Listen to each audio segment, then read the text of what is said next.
After day one in this CSW field, just one player remains undefeated. And unsurprisingly to some, that player is Alec Sjöholm. He is a very solid player. He has a great grasp of the lexicon. He spots options so quickly, and he can be very creative. I've seen him make a number of really wonderful overlapping, interweaving plays. His board vision is stellar, but he will have a tough task in defeating Charles Reinke, who we've already seen win on this stream one time. You can see Charles subscribed to Ancient Cartographer on Twitch. Charles is a Twitch streamer himself.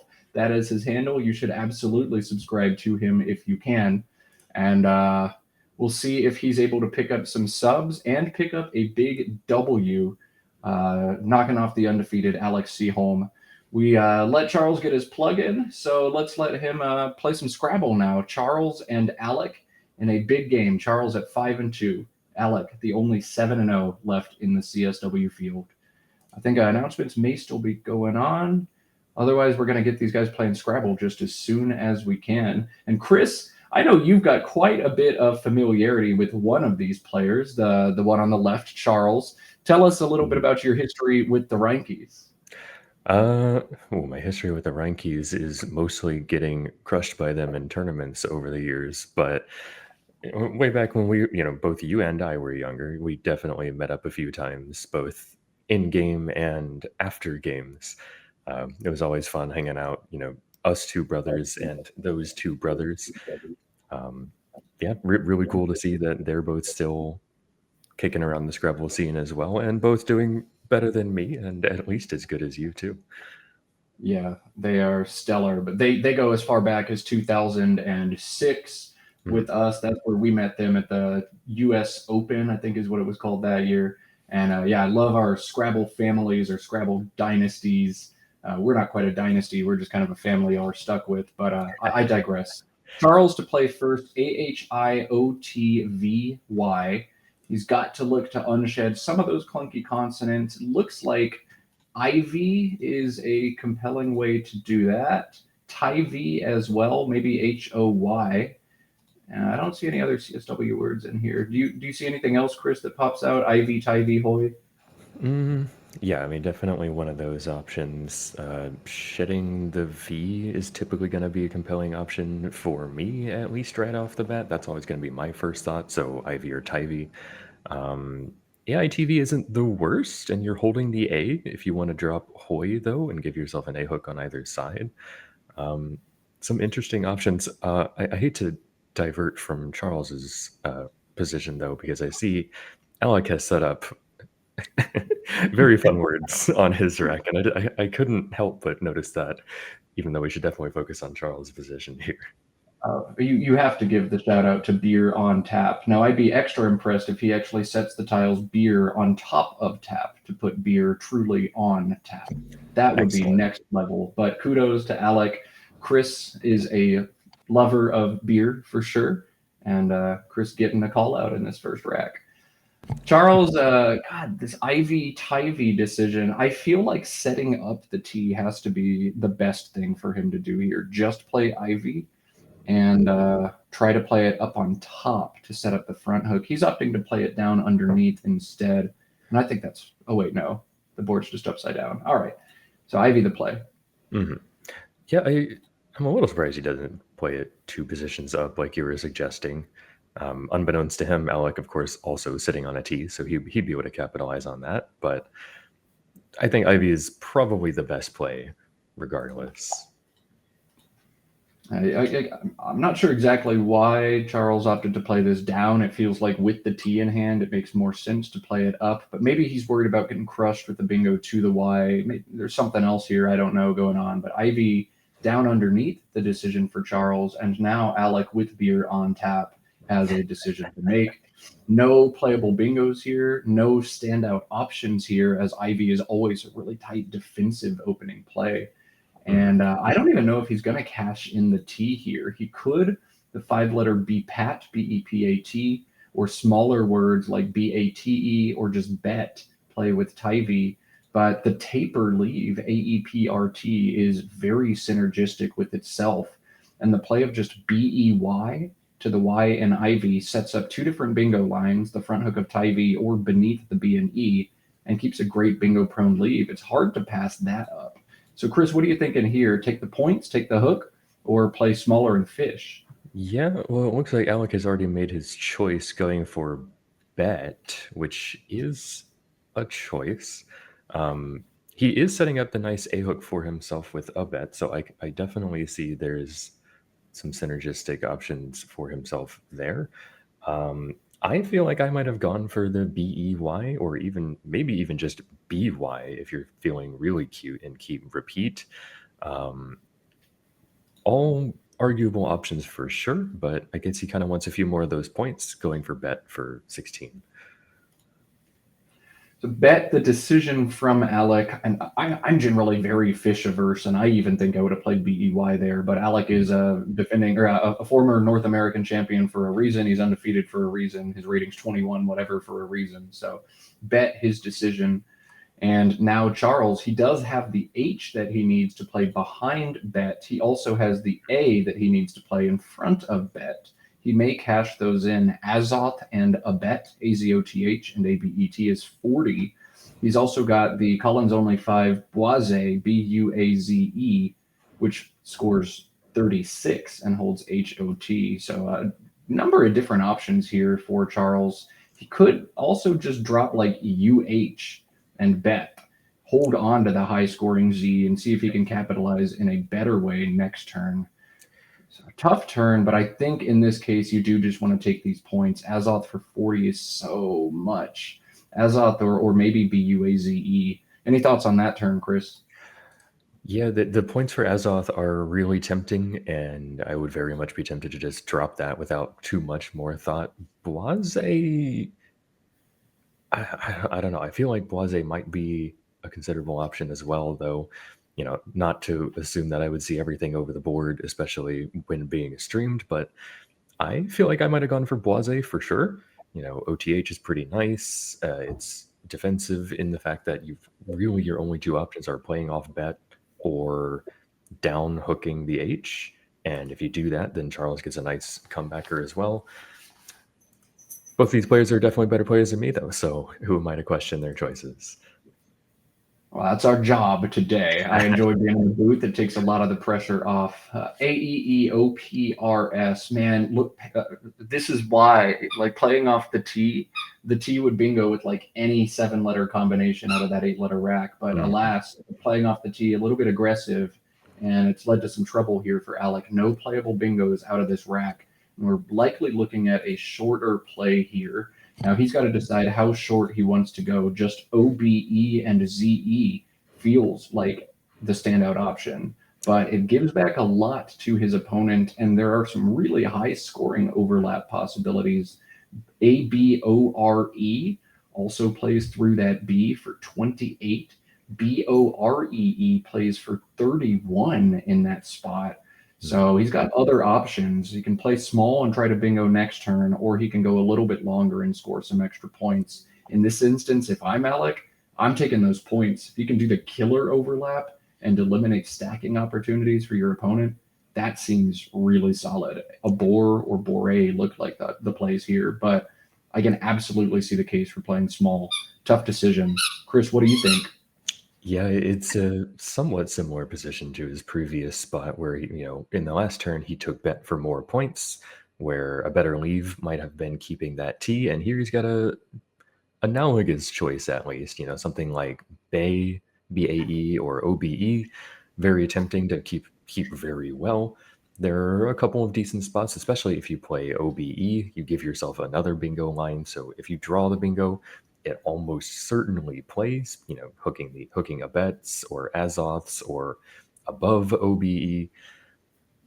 OBE, it looks so tempting because the keep of spare is just so prone to bingoing next turn. But I think the points for Bore, however you would say that, I think that's really difficult to pass up, especially because it doesn't give all that much back. Difficult to overlap on the other side of Azoth after Bore goes down. Possible, but not the easiest thing in the world for sure. So running the numbers on Quackle, after OBE, Alec scores an average of 69.9 points next turn, whereas after Bore or Abor, he's closer to the 51 to 53 neighborhood. So he's scoring 16 more. But Charles is also scoring 8 more after OBE on average. Charles scores 40 and a half after OB and only about 33 after Abor or Bore. So he's got to decide what kind of game he wants to play. Do I play small and do we score fireworks? Or do I play longer, avoid that volatility, and we're both going to score less this game? I always try to reduce every player's average score as much as possible. That's my brand of Scrabble. And Alec gets a chance here to make a statement about his brand. A tough turn.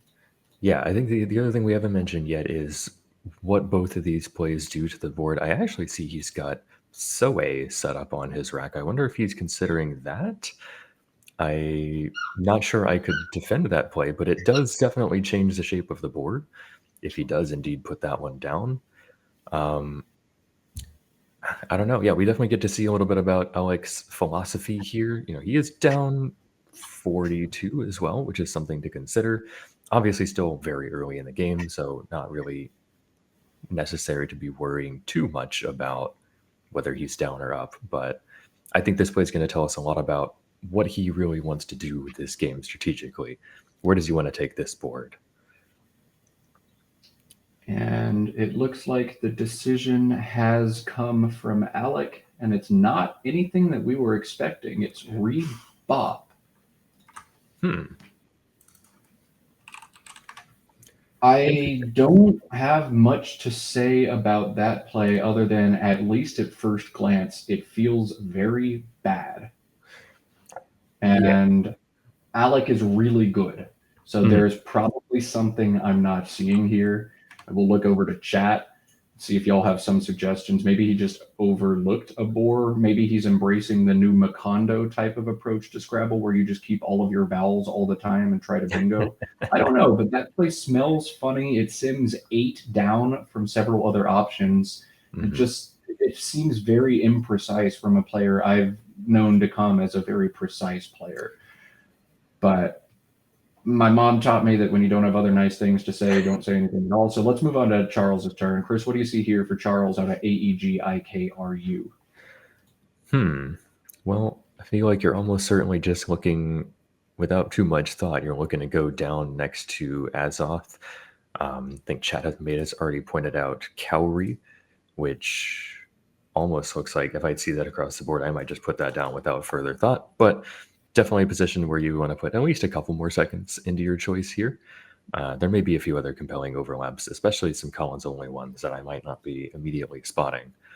What are you spotting here that I may not be? KAURI looks far and away like his best option. Quackle's got it 6 ahead of anything else. EG is not the best leave, but 34 is the best score you're going to get out of this rack. And if you're not keeping an abysmal combination, EG is rather neutral. You're not keeping UGI or anything terrible, and it's your highest scoring play. Just do it. Yep.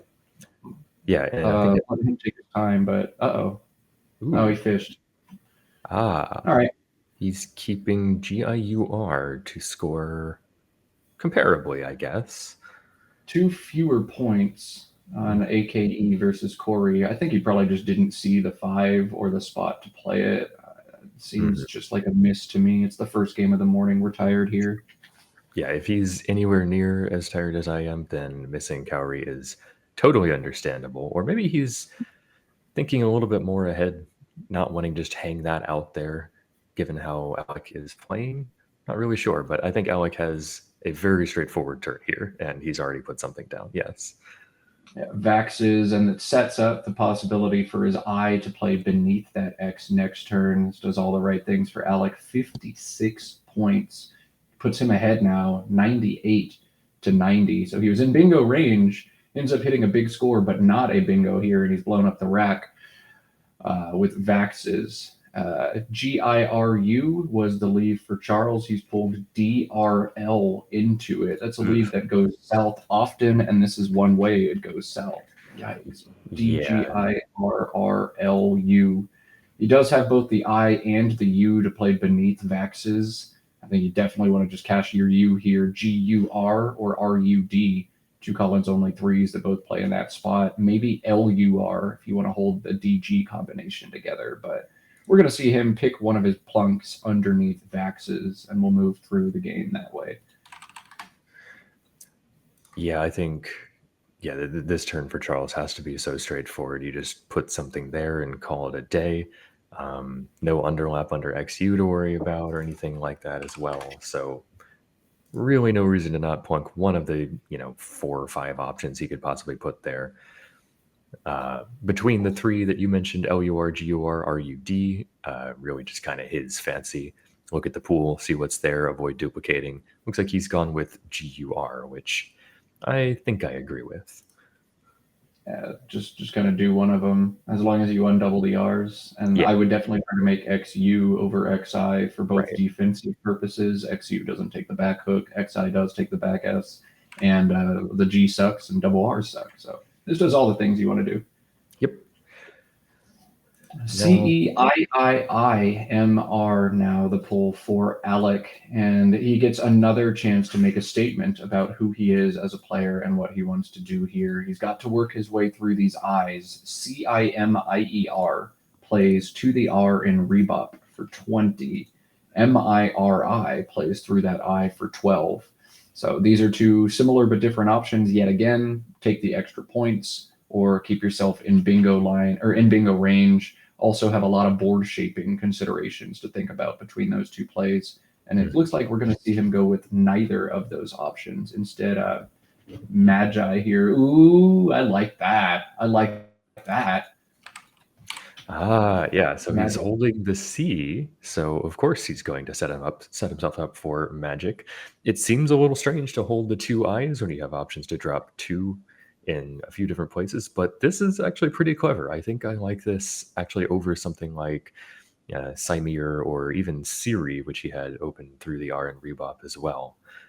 This is cute. I like it. That's a neat idea. I wonder how often you actually get to cash in with the big punish. The leave just isn't nice. I'm having a hard time finding almost any sevens that you could draw. But even if you don't cash it this turn, it's possible to cash it next turn too. Neat Yeah. decision for Alec. That's the statement he opts to make as the kind of player he is. I'm gonna set myself up and crush you next turn. But the magic about to end as Charles has pulled into his own bingo of Rigils, RIDGILS. It plays in 2 spots. Backhooking a bet is 70. We're playing at the bottom of the board, making ERR is 68. Chris, 70 or 68, and why? I think you might neither are fun. Rigels along the bottom leaves the I right over the triple word score, but Rigels in the I column leaves an R in the second spot in the triple triple line. Alec did just okay. I'm seeing Charles put it down in a different position. No. Charles is playing a second phony 4 in 2 games on stream. Mm-hmm. Yeah, Cop does not take that S, and most likely Alec will slap that down immediately, especially in a Collins game where challenges are next to free. Looks like they're going to go check it, and yeah, this one will come off. But because it does still play in 2 positions, I don't think Alec is going to necessarily be able to block both of them. Hopefully Charles next turn just comes right back and puts it in one of the other ones. I think I would take the lower scoring. Putting the I above the triple is dangerous, but putting the R in the triple triple, especially after Alec has only played 2 tiles, maybe sitting on a blank, I think the triple triple line is just too dangerous. Yeah, man. I think part of the reason Charles is able to make that decision is because he knows he has 2 places to play it next turn. I'm not 100% on Scott, but this is not going to get blocked. So let me try to pull the trigger on it. And he certainly tried. But alas, it comes off the board. And Orifice, the quick response from Alec, he holds the R. He'd love to play it as a bingo instead, but you can't sneeze at the high scoring double double. 48 for Alec puts him ahead 160 to 121. And Charles, again, with the Rigils rack, now doesn't have a decision to make. It plays at the bottom of the board and only at the bottom of the board. And Alec hasn't exposed any new 8-letter bingos for him. Right. Yeah. Obviously, an easy choice here for Charles. Slap it down where it goes. Yeah. maybe wishing to himself a little bit that he had done this the previous turn. Uh, Worth the shot for way more points, I guess, if he was even reasonably confident about the phony 4, though. Oh, and Alec has found trouble in the bag, but Ha! like literally, he's found the word trouble this time instead of actual like instead of bad tiles. So yay, I get to use that line. Fun dad jokes. Yay. We'll be here all tournament with Eh, these. Trouble and it's Collins only anagram bolters Boulter play down to the S in Ridgels. Those are Alec's only two bingos, but the 6-letter double double into the 7-letter bingo is a nice 1-2 punch for Alec, but he's going to get hit back as Charles has reached in and found a blank. All of a sudden, lots of points getting scored here in this one. Yeah, this board is finally getting a little bit more interesting. It was looking a little chunky, a little blocky for a while, but this will blow it right open. Depending on what Charles has as a comeback, it might be a little bit difficult. Looks like Alec is opting for bolters here instead of troubles, which probably a little better. Not sticking the B by the double word for a few more points. Uh, Maybe worth considering what he's putting 6 tiles away from the triple word as well. O is a little bit less volatile, especially as he bingos to go up. Yep. Chris nailed the analysis there, so I won't even offer anything. Alec with his bingo goes ahead in this one, 222 to 189, and Charles will probably take just a brief amount of time to make sure he's not whiffing a bingo through that E that was exposed, but nobody's home there. And Charles, I think, has just the most easy and straightforward decision. HAIN through the I is 33. That's that's got to be the play. DNR blank, 33 points. Yep, easy decision for Charles once he spots that there's no bingo here. Yeah, he's definitely going to want to take at least a little bit of time to make sure of that. Really, no other even ostensibly possible lines for himself here. So he'll probably spend a little bit of time looking, thinking about that E, and then most likely just HAIN straight down after that. There might be room to be a little bit cute if he's trying to set himself up something somewhere on the board. He's certainly sacrificing some equity to do so. But holding the blink, it's worth a consideration, at least to look for something that might open up the board for himself. As it is right now, that line through the E or hooking orifice is like kind of the only ostensible lanes, aside from front hooking Azo as well, which is pretty restrictive. So it may be worth a thought for him to look for something open the board. Actually doing so is easier said than done. I think if you're down 120, you might think about playing hand on top of orifice and forking the board in that way, setting up the front hooks to HE and the back hooks on hand, and just trying to get some life back into this board. Because you're right, Chris, this is a board that dies very fast. There's just the 2 bingo lines, and hitting through the E and bolters is going to be pretty hard, and probably going to get blocked next turn. So if you were down more, I think you do need to make an aggressive opening play here instead of HAIN, but HAIN makes this an extremely close game. So because, or actually makes it a tie game, literally. If you can go into a tie game with a blank in hand, probably more than 50% to win that game, even if it's your opponent's turn. Right. Yeah. And I think HAIN is definitely the correct play here.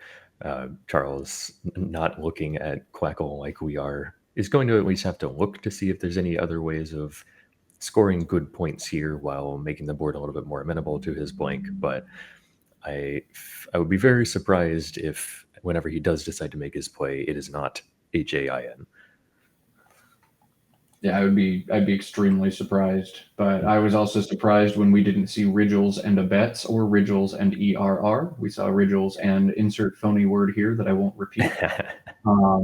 So, Scrabble players continue to surprise us. We saw 2 extremely good players in the CSW field combine to miss 5 bingos in a game yesterday, or miss bingos on 5 separate turns in a game yesterday. So Scrabble never ceases to amaze in what it does and what it doesn't do. Yeah. Well, I don't want to talk down on Charles, but I will a little bit here. Not being familiar with the Collins 4s does bring up the possibility that he doesn't spot HAIN because it is a Collins only one. He does have it set up on his rack, so I don't think it's likely that he's going to miss that one. But were he not to spot that, then this turn becomes much more difficult, because something like hair still scores the same, but keeping the double N is not great. And the fact that he's taking a little bit longer on this turn makes me think that we may not be seeing HAIN. I mean, everybody has been there where you have your entire world shocked. You play a word that you're like almost certain is good, and then it comes off, and then you just question everything you've ever known or done or studied, especially when you're on stream like this. You know, HAIN is a word I'm sure Charles has played multiple times before, but maybe just given the shakiness and the 2 lost turns on 4s, you know, it looks like he's not going to pull the trigger on it here. He's really aggravating over this one. Yeah, he was just about to put down a hand as well, so maybe he's doing exactly what you were saying there. Like, ooh, I mean, I was pretty sure about that one, and now everything I thought I knew is up in the air. That's been me before for sure. I took a little bit of a vacation from tournaments, and I came back and thought all kinds of strange things were words that turned out not to be. So I remember what it's like. Of course, I was more struggling with threes, and that's even more. That's definitely embarrassing for the threes. But yeah, okay. It looks like he does go for hand, which does open the board. It forks the board nicely, keeps the game nice and aggressive. It's going to stop him from getting walled in, but definitely a misplay there from Charles, as we looks like he's just questioning his 4-letter words. And Alec, AADGMOS, his rack, he has the option to play the fun 6-letter goddamn, GODDAM, for 34, but that would hit Charles's fork with an even bigger fork. And Alec, with a 12-point lead, has to feel like he's maybe a little above 50% to win this game. You don't want to open the board, but that play plays off 5 tiles. There's 2 unseen blanks. It's hard not to do that. He's got some other 5-tile plays. The nice 5-letter GADSO plays behind hand, takes away the hook, and doesn't do as much, aggression to the board, doesn't open nearly as much back. So that would be my preference here, assuming I knew all the words. But that's a hard word to know. Surely Alec knows it. He's already set it up on the rack. But I think Gadso here is the play over goddamn. What do you think, Chris? I'm mostly just excited we get to say goddamn a bunch of times on the stream, honestly. So I'm going to talk about that play a little bit more. You're goddamn right we can. Goddamn is the incredibly aggressive play. Slotting something in the triple line again after, you can start to think about whether Charles might be sitting on a blank. Obviously, playing 4 tiles makes that a little less likely, but that might be in the back of your mind, like, ooh, do I want to put a G right there when he could be getting close to bingoing? I think Quackle is showing me that equity wise it is a superior play even after a long simulation, but it's still difficult to make that play just because it is so aggressive, and GADSO is right there for the same score. Much more defensive shuts down part of that, and it looks like Alec is making us happy. He's playing goddamn. Goddamn, the play from Alec. That's going to be 34 points. Yeah, it's just too much equity. This has to be terrifying to make with 5 unseen N's and 3 unseen I's and 2 unseen blanks. Right. But just from a sheer equity perspective, Gadso scores the same as this, but plays off the S. Right. Goddamn retains the S. Like, it's just better. And while it's not what you want to do to the board, you have to try to score as many points as possible in the game of Scrabble to win. So that's what Alec has done here. And Chris and I appreciate that he did it, so we can say it. Yes. Fun. Mostly that, I think, honestly, but it does also appear to be the correct play. PRRNNU blank is Charles's rack here. Yeah. He has another chance to play a 4-letter word, PUIR, and he is going to pull the trigger on this one. This, again, looks right, and if you're Charles, you really want to hold on to N blank. You want to keep both of those bingo lines open if you're in bingo range. This does everything he needs to do. Now, the final step in this plan, Charles, is reach in and draw a bingo. We'll see if he's able to get it. That's the true test of skill here. Go ahead. I said that's the true test of Charles's skill here. Can he pull the bingo?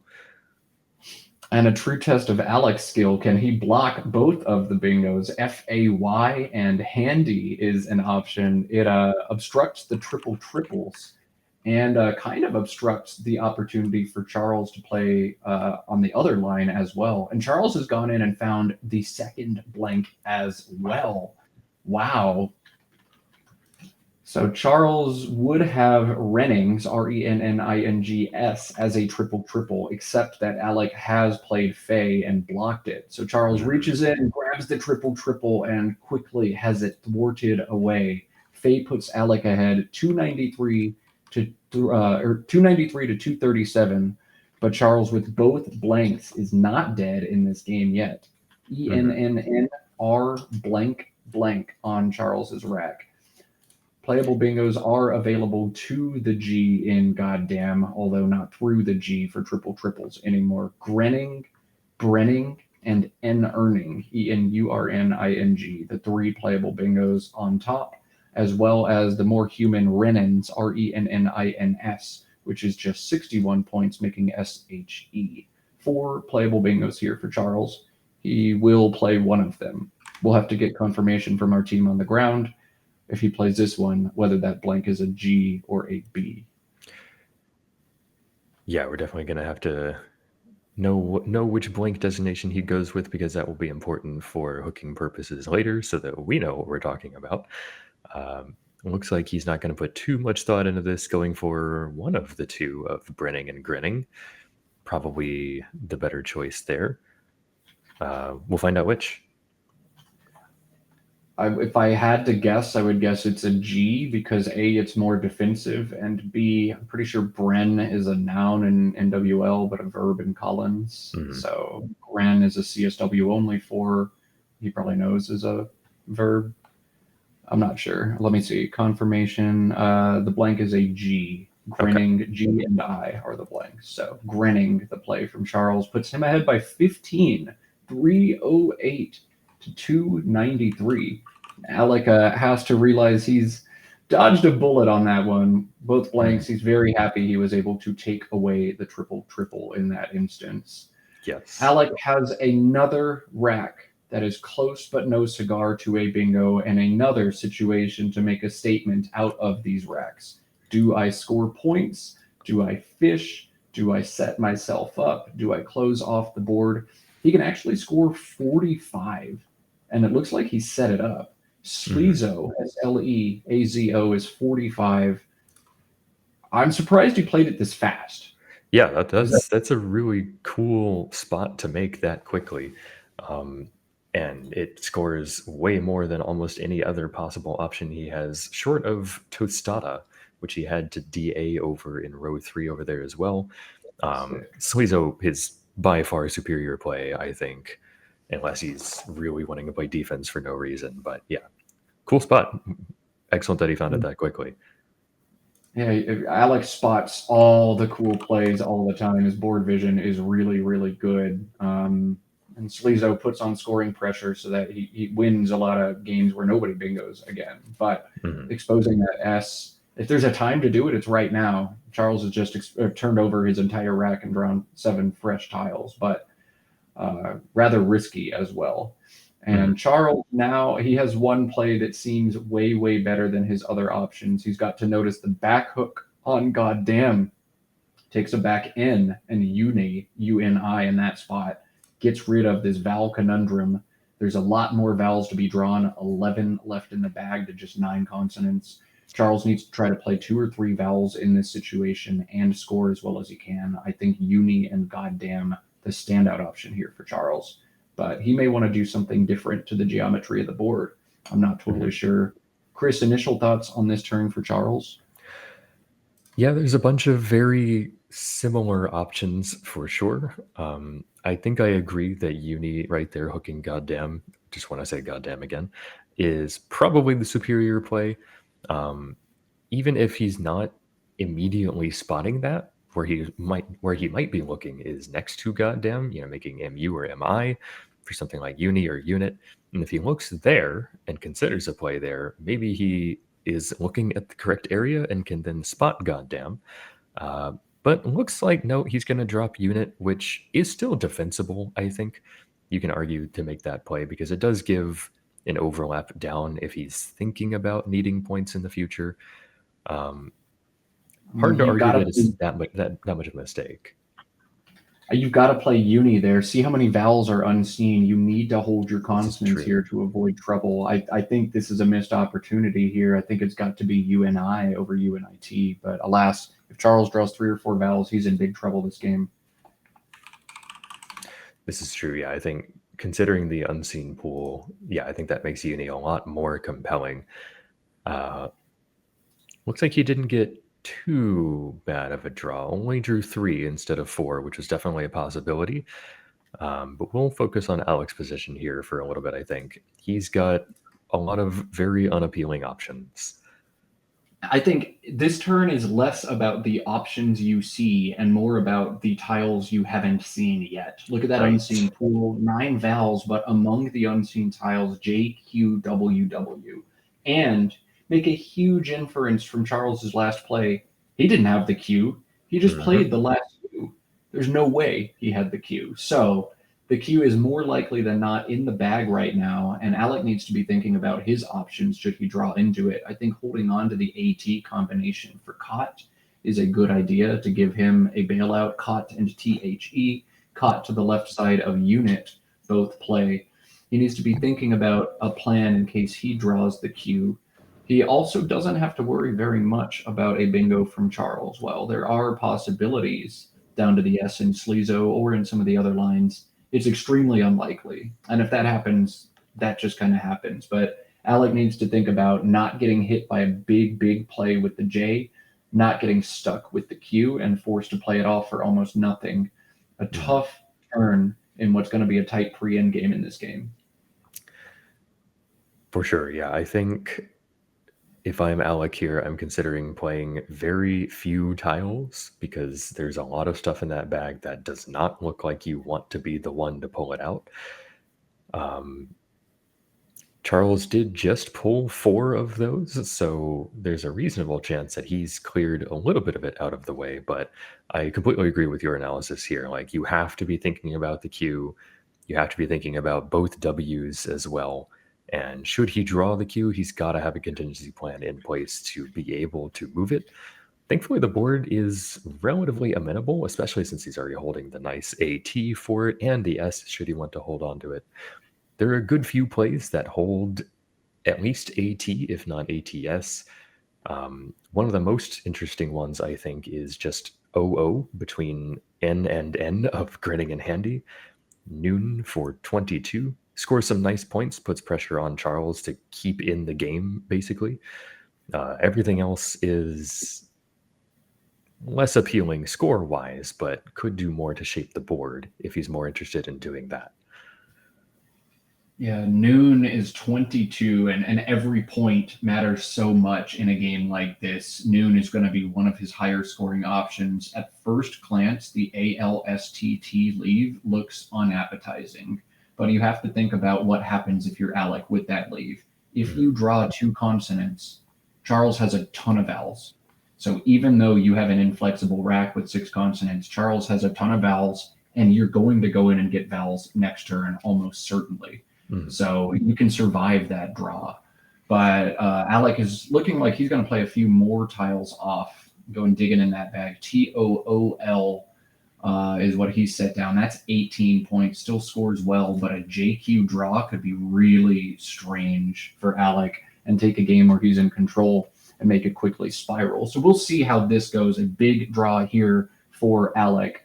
Charles did not get the T he wanted for anti-weed, but he did get a spot to score a gazillion points. AWED plays as a 4 overlap alongside Alec's previous play of Tool, and that looks nice, except there's an unseen J, and J is a front hook to that word, so that you're giving up 40 if Alec has JA or JO. Still a ton to think about. Tool means Alec didn't have the J or the Q last turn because he would have done something with one of those tiles. So JQ were still in the bag from Charles's POV. this one's going to get interesting, I think. Who's going to draw the J? Who's going to draw the Q? Yeah, Or does it even matter? they're As both Alex drawn Asia. yeah, they're both still sitting in the bag amazingly, which, we're getting down to it. There's only 5 in the bag, I believe. So crazy that neither player has managed to stumble into either of those, and still a W waiting in there as well. Charles also, if he doesn't want to leave the J hook there, he has the option of nude, N-E-W-E-D, in the same spot as odd. Only issue with that, and it's a big issue, is that it empties the bag, which means that anything still sitting in there, he now gets, and there's nothing he can do about it. I I think that's a very difficult choice to make. So much so that I don't think he can really defend playing nude. Looks like he's gonna drop odd, which he may have to do even with the J spot there. But I don't know. It's a very interesting position. I wish we could give him more time. I think Alec has drawn Ectasia, which plays in 2 spots alongside Unit or down to the S in Sleezos. And at this point, I think Charles's only chance is maybe if Alec draws the Q and then he can navigate a stick.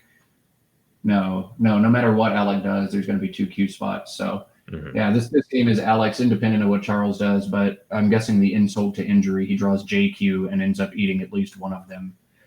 Yep. Looks he's got the J, and I can't tell what that last tile on his rack is. I hope for his sake it's not the Q. But like you said, it doesn't really matter. Alec has managed to pull Ectasia out of the bag. 2 spots, both score a ton. The game is certainly over, and now it's just a matter of jockeying for spread points at the end here. A little bit of bad luck for Charles. Alec being able to draw the bingo out of that pool into the ATS sleeve is not what you're hoping for if you're Charles, but it's Scrabble. That happens. The Q is in the bag, so that's fun. Alec has to go through and figure out, okay, if I play Ectasia in either spot, what happens if the Q is in the bag? But there are too many eyes. The 2 eyes in Orifice plus the eye in Unit. He's going to be able to play the Q. He won't. Oh, and the eye in Magi. Yeah, he's got all the Q jettisons. So go to town, Alec. You can't be beaten. Maybe he's thinking, what happens if I draw the J? But there's the J or the O in Orifice and the A in Handy. He can't get stuck with any. Oh, there's also Jet available, so he can't get stuck with anything. I don't know why he's taking so long. This one's done. Yeah, probably just going through, making sure there's nothing that could be in the bag that would give him trouble going out. It's also possible he's sitting there thinking, okay, well, let's say I play Ectasia or Ectasias. Does Charles ostensibly have, some crazy 50, 60 plus point comebacker that might be able to make this game close? But looks like he is finally going to go ahead and drop down Ectasias for the 1 extra point and seal the game for himself. Yeah, just an incredible draw on that last turn, rather an anticlimactic end to what looked like it was going to be a really sick end game. And you see Charles just kind of sigh, like, okay.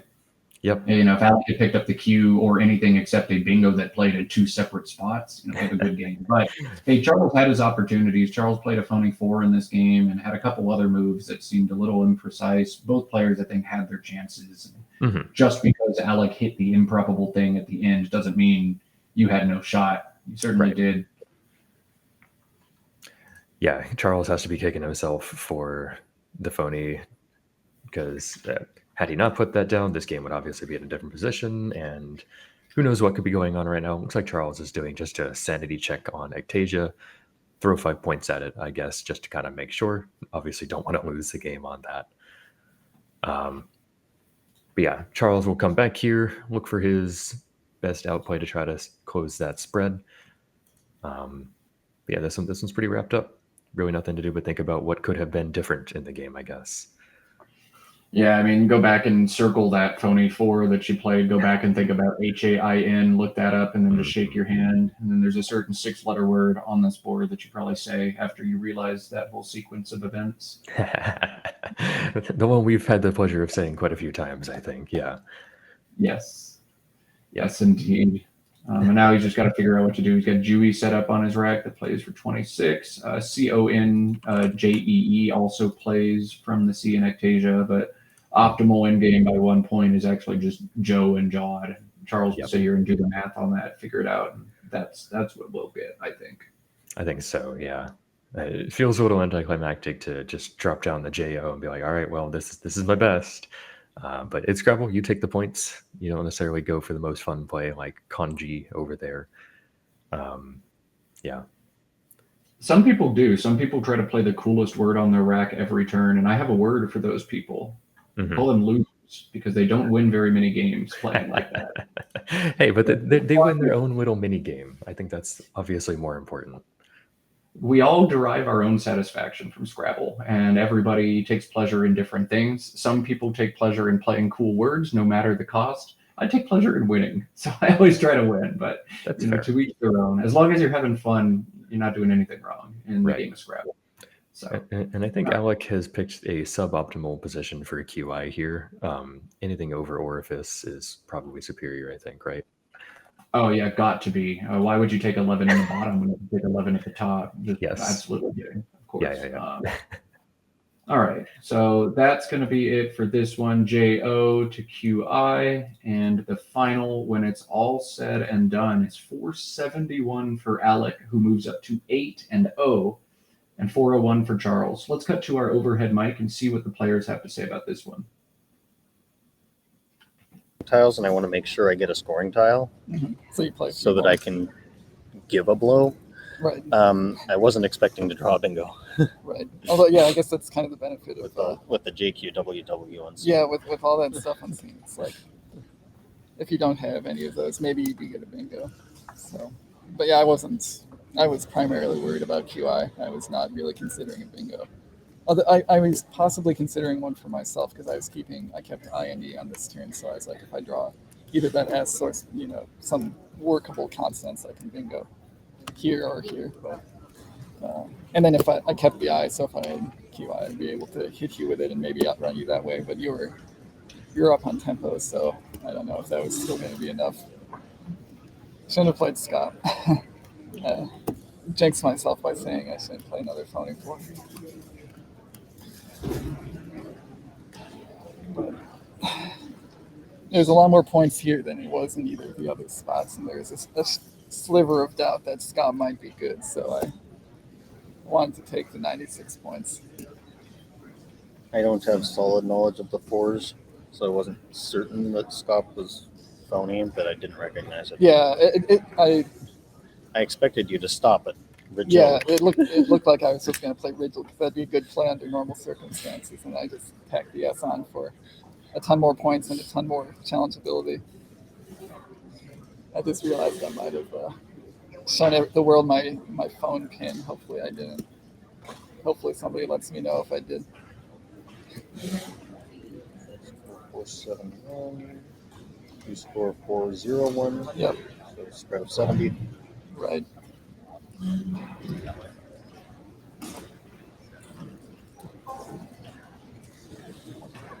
This is good, right? It's good. Looks NWL. Yeah, I studied the NWL6s at one point. It takes the N, I know. I'm not Yeah, certain whether it takes the S. On this turn, I didn't see Granning right away, so I'm like, what if I just fish the N? And but then I actually did. Yeah, I needed you to clear the blank. I wasn't sure what that would be. Oh yeah, is there another option there? I don't think so, Okay. but I can check. Oh, for some reason, Show the world my pen. I opened my scores and it's showing me with a. Did you enter 438 for me? Because that's what it's showing on my. No. Okay, that's weird. I submitted 471 to 401. Okay. Yeah, it's showing 438, 472. Okay, I'm going to submit the right score. Okay, Brenning is a word. Oh, okay. That does change the board geometry, but Yeah, it would give I me don't know another at that point place if for Artesia, but I wouldn't. there are already sort of bingo spots in these areas. Actually, Sleezo was after Granny, so these spots didn't exist yet. But this kind of like unlike that part of the board. Okay, I just submitted 401, 471. Hopefully they get that right. Don't know what that other score was. Actually, that was my. I think I know what happened. That was my score from my previous game. It like cached it, and because I didn't refresh the page, so it showed. Wait, did you just submit it for round 7 then? That's a good. I mean, it showed your name. Huh. Okay. It didn't show my Brian Bowman as my previous opponent. Weird. Well, we'll just keep an eye on the standings, and if it looks wrong, we'll plead our case. But it was a good game. It was a good game. That's the thoughts from Charles on this one, and that's the thoughts from us as well. I will point out that NASPA this year has moved to virtual submission of scores. So instead of using a gazillion sheets of paper and writing your results on there and walking up to the director's table and slam dunking your results in, you just type it in on your phone after the game. And a little bit of a learning curve for each of these players, but kudos to NASPA adopting technology that has been put out, I think, just over the last few years and getting things done in a more efficient and planet-friendly manner. That's all for round 1, but 3 more games of Scrabble to come in the morning block, plus 3 more this afternoon, and Scrabble on Monday, Tuesday, and Wednesday as well. Lots more action here at SPC. For right now, we're going to step away from the action, take a brief pause, but our next game will feature American Jason Keller and Canadian Tony Leah. We'll be right back with that in just a few minutes. Don't go anywhere.